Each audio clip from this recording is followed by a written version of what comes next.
similar events, or what is the grouping going on there?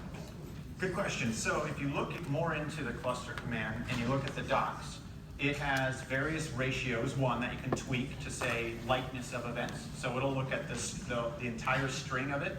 You can also pick the fields if you wanted to cluster just by, instead of the raw data itself. I didn't explain that very well. I said cluster the entire event, look for likeness, and then you can measure, you can change that threshold in the SPL syntax, and so it'll cluster it together.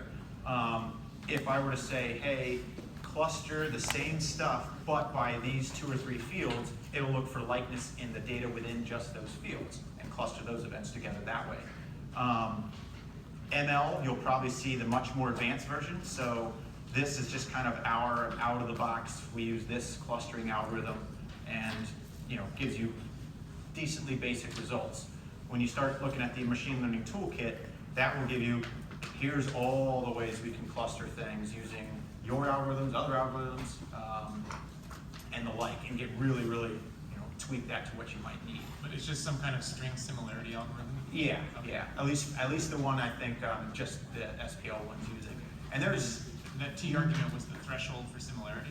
What's that? I noticed there was a T argument. T equals something. Yeah, that was the threshold. That's the threshold for Yep. the similarity.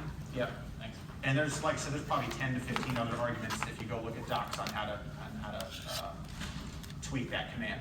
Almost all the commands that you saw today, lots of arguments, lots of ways that you can tweak them. They all work, simply out of the box, but it's worth checking them out and seeing, well, how much more can I really enhance or improve it, on the data that you're running on. Anyone else? All right. It is 12:13. You get 2 minutes back.